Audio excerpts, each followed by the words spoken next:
Kindred is much, much, much more ambitious than D-Wave. And what Kindred is trying to do is build real AI.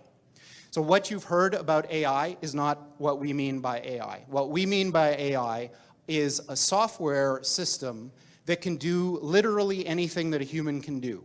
Literally anything. And obviously, computers are better at things than people in lots of different ways. So now imagine, not only can they do everything that a human can do, but they can do everything that the best human at any task could do better than them.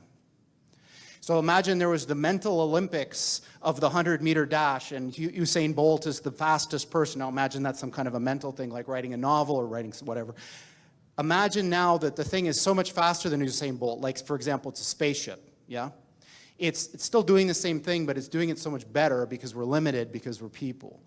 So what Kindred is trying to do is solve this problem. How do you build machines that are better than people at everything? Now, there's a mental block that we have here when we think about this. Because when you think about that, one of your questions might be, for example, what are the applications of this?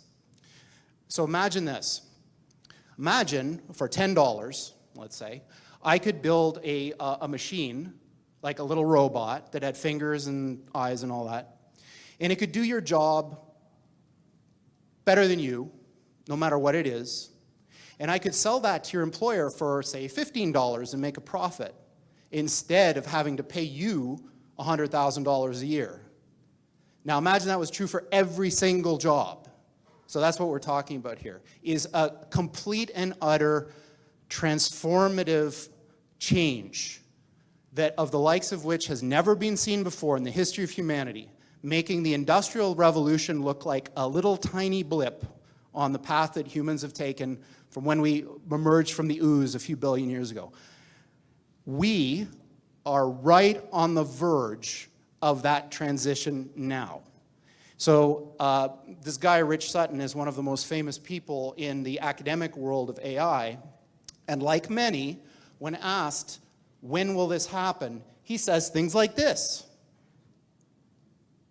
25% chance within 13 years of this thing that I'm talking about.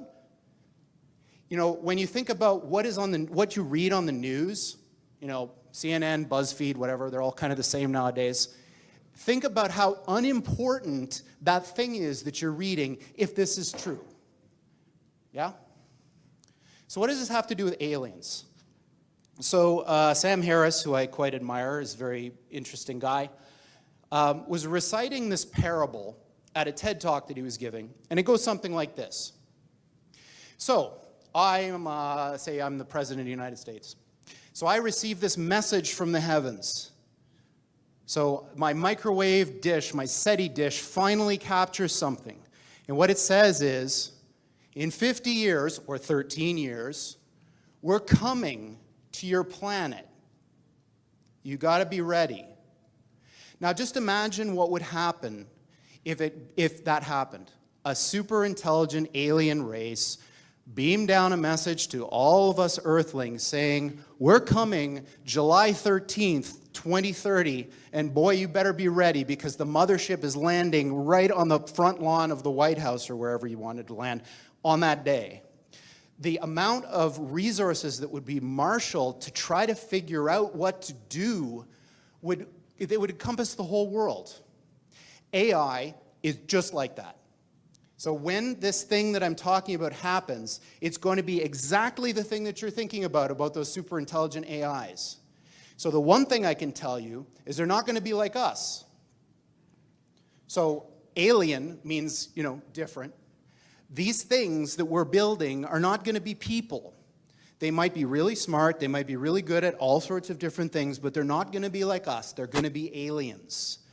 And they're going to be, I'm sorry to say, way smarter than every single person in this room in ways that we can't even comprehend.